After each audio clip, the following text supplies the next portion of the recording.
जय श्रीमन नारायण चरणों शरणम प्रपद्ये श्रीमते नारायणाय नमः। प्रणाम गुरुजी। जी मैं सर्वप्रथम आपका बहुत बहुत धन्यवाद देना चाहती हूँ। कहते हैं कि भगवान की वाणी गुरु की वाणी में बसते हैं, सदैव यही हुआ मेरे साथ। आपने बोले थे 2 लड़की पे 1 लड़का होगा, आज आपकी कृपा से मेरी गोद में 1 लड़का है। बहुत बहुत धन्यवाद।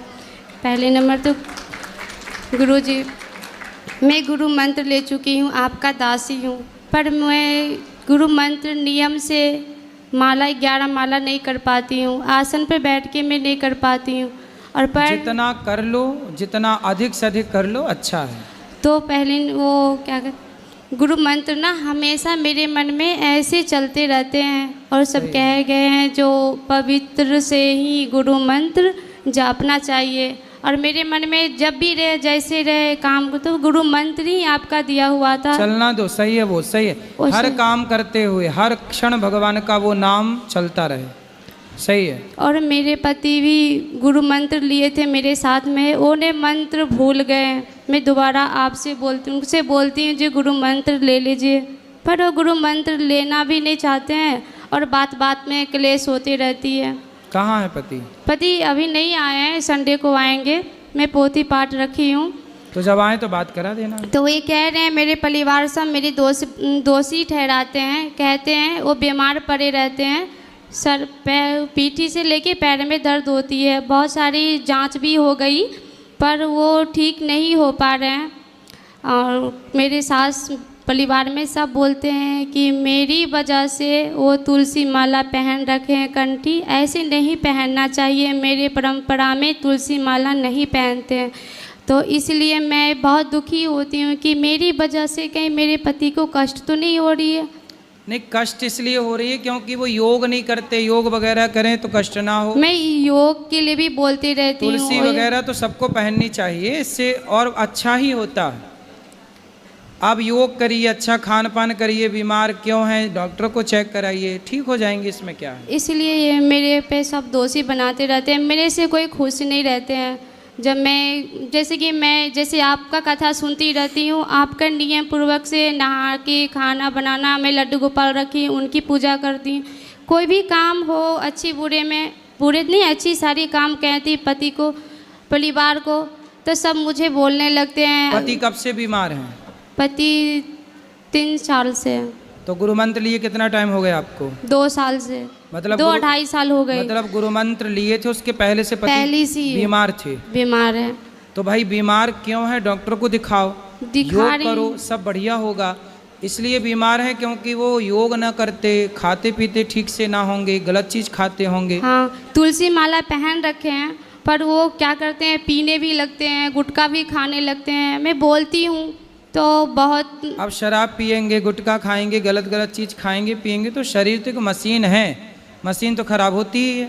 वो लाइव में आपको ही सुनती हूँ, मेरे घर में चलती रहती है कथा, रेगुलर सुनिए, भगवान का ध्यान किया करिए, कीर्तन किया करिए, ध्यान करना सीखिए। 10 मिनट आंखें बंद करके सवेरे सवेरे ध्यान करेंगे अपने आप। अभी हम कथा में ध्यान कराएंगे कल, तो वो याद कर लीजिएगा, फिर वैसे किया करिए। पर गुरुजी उनका तो दिन रात सामना होता रहता है, फिर हम कितना भी करें वही बात हो जाती है। लेकिन मैं आपका भागवत देखती हूँ पहले। अच्छा, घर में सब काम छोड़ देती हूँ, भागवत ही देखती हूँ पहले ही।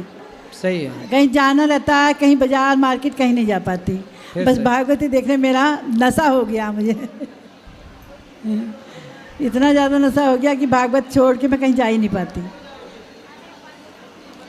राधे राधे राधे। इसके लिए गीत है, बिन पिए नशा हो जाता है, जब कथा सुनूं मैं रघुवर की।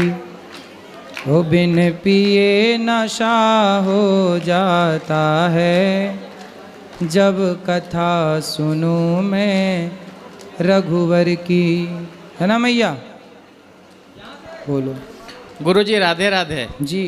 मैं उड़ीसा राउरकेला से आया हूँ जी। मेरा नाम अमित अग्रवाल है।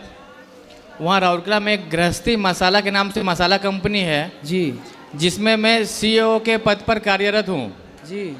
तो कंपनी के काम से प्राय मुझे महीने में 10 दिन 15 दिन 20 दिन बाहर रहना पड़ता है। ठीक है। तो हमारे घर के बगल में एक लक्ष्मी नारायण मंदिर है, वहाँ के पुजारी जी ने मुझे कहा था कि महीने में 4 सोमवार और 2 प्रदोष का व्रत करने के लिए।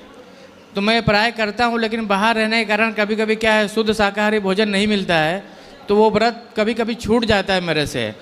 तो वो मन में हमेशा शंका रहती है कि ये मुझसे गलती हो गई है, भूल हो गई है, तो ये व्रत छूटना मतलब सही है, गलत है, या कैसा करना चाहिए? कुछ जितना आप कर मार्गदर्शन पाते करें। हैं, जितना कर पाते हैं उतना अच्छा है। ये सारे व्रत करते हो, यदि ये सारे व्रत छोड़ के आप एकादशी का व्रत कर लो तो एक एकादशी महीने में 2 कर लो, बस सब करने की ज़रूरत नहीं है। धन्यवाद गुरुजी। जी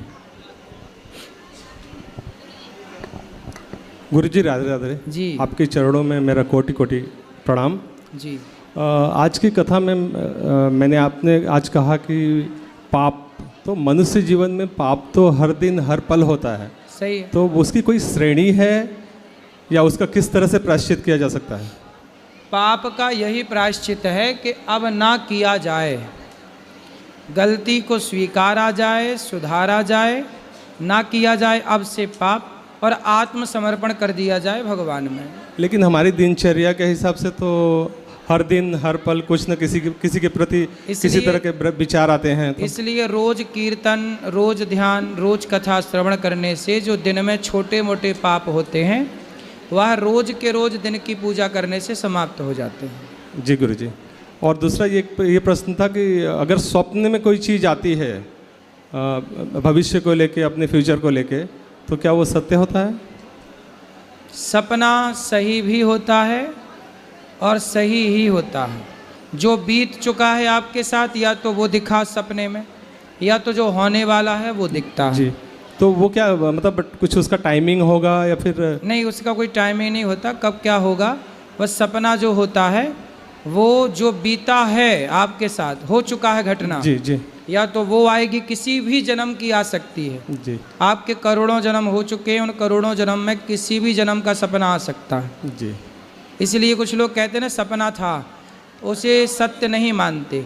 भाई जो करोड़ों जन्म पहले बीत गया वो आ भी गया सपने में, तो उसका कोई मतलब सत्य हो भी सकता है, नहीं भी हो सकता है, दोनों अर्थ है उसका। ठीक है आपकी। तो ठीक है गुरुजी, मेरे परिवार को आशीर्वाद दीजिए कि हम आपकी सेवा में हर साल आते रहें।